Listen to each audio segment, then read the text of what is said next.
Hey, how's it going, everybody? It's your boy MD from MDENT, and I'm back at you with another reaction video. Hey, I want to talk about the Dallas Mavericks and the Los Angeles Clippers game.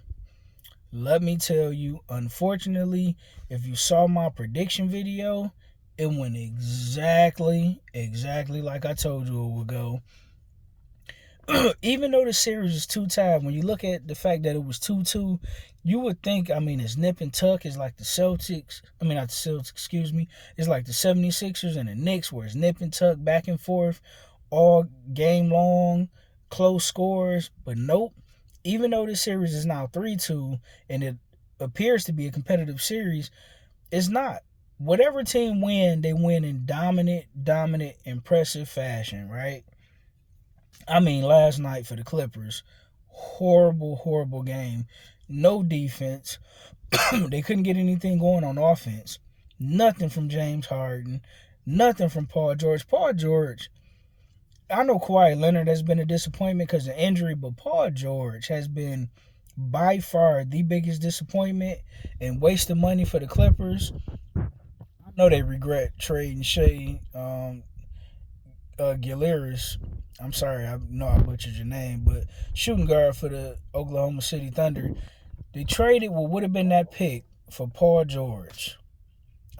Jesus Christ. You either get 20 from Paul George or you get next to nothing from Paul George.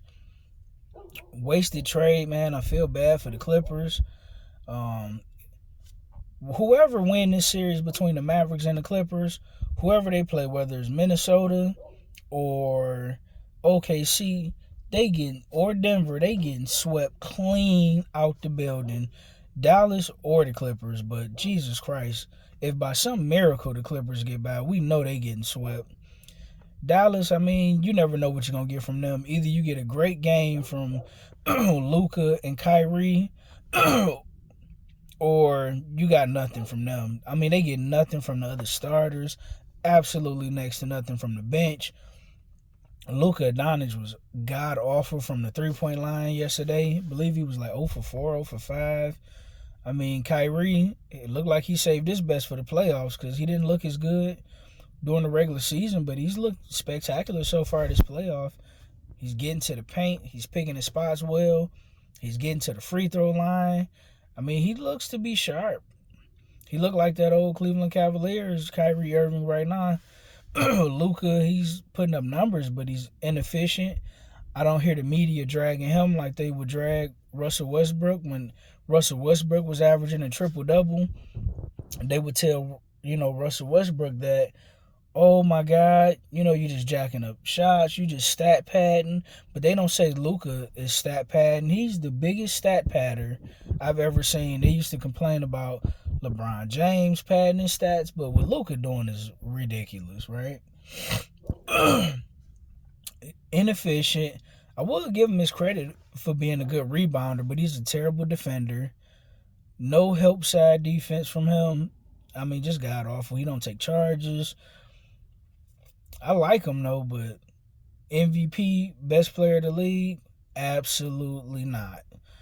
But they kicked the Clippers' butt last night, all up and down the court. Just outgunned them. They pretty much had the Clippers dead in the water early third quarter. I don't know what's gonna happen with Tyronn Lue, head coach of the Clippers.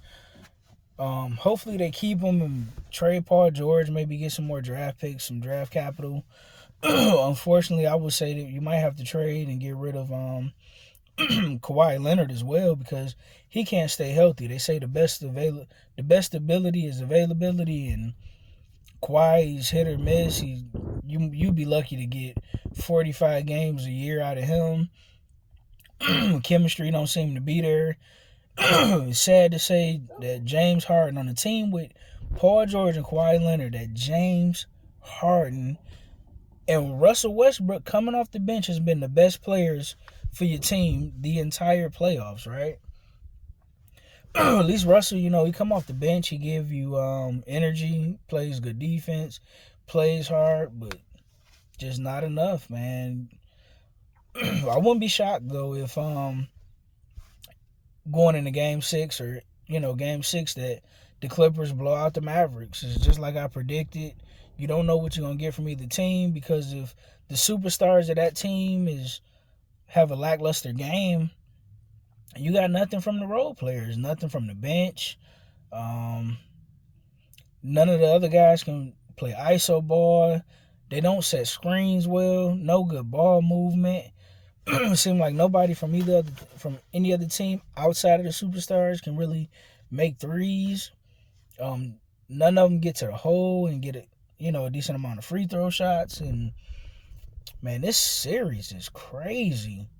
Just one team just dominate the other team completely.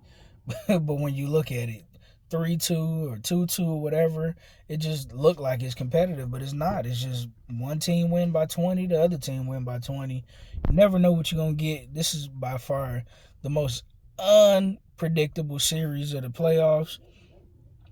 None of these teams got anything for Denver, Minnesota, or OKC.